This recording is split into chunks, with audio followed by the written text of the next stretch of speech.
Okay, so let's look at part A. Solve the equation x squared minus 10x plus 9. Well, it's not that bad. We can just look at it and factor it, which would become x minus 9, x minus 1, which is equal to 0. And therefore, x is equal to 1 or 9. Well, you could even use the quadratic formula, but you don't have to. Now let's look at part B. Hence or otherwise solve the equation 3 to the power of x minus 2 times 3 to the power of x minus 10 equals negative 1. So hence or otherwise actually means that you don't have to use the part A part, but it's possible to use it. If they just say hence, you can't do any other method, but in this case, you have that freedom. So let's just do it however we would solve it. So we're given that 3 to the power of x minus 2 times 3 to the power of x minus 10 is equal to negative 1. So I'm just going to go out and expand that bracket. So that becomes 3 to the power of x minus 2 times 3 to the power of x plus 3 to the power of x minus 2 times negative 10, which is equal to negative 1. Now, by law of indices, when you multiply anything by the same base, the powers add up. So that means it becomes 3 to the power of x minus 2 plus x, which is just 3 to the power of 2x minus 2, plus 3 to the power of x minus 2 times negative 10, which is equal to negative 1.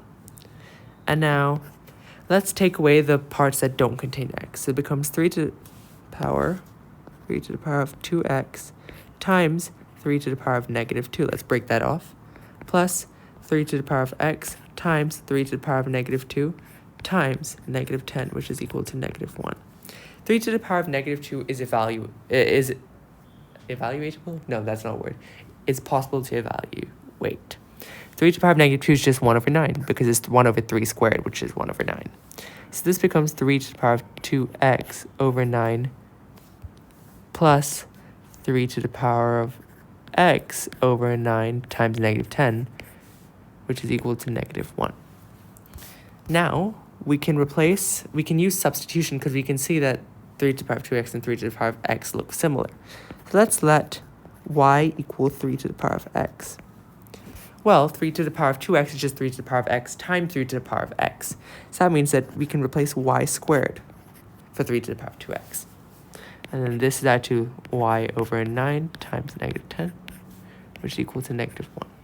Now, I don't like the denominator. I don't like fractions, so I'm going to take away the 9. I'm going to multiply it out. So it becomes y squared plus y times negative 10 is equal to negative 9. So y squared minus 10y plus 9, because we're bringing it to the other side, is equal to 0. And we can see that this is very similar to part A of this problem. And this is how we can use that method to solve it. Well, we already know the solutions are y is equal to 1 or 9 based on part A. So let's substitute y is equal to 3 to the power of x back in. So 3 to the power of x has to equal each of these solutions and have 1. 3 to the power of x is equal to 1. Now, anything to the power of 0 is equal to 1. So x is equal to 0. That's our first solution. And then we go over to 3 to the power of x is equal to 9. Well, we know that 9 is 3 squared, so x is equal to 2. Therefore, the two solutions to this are x equals 0 and x equals 2.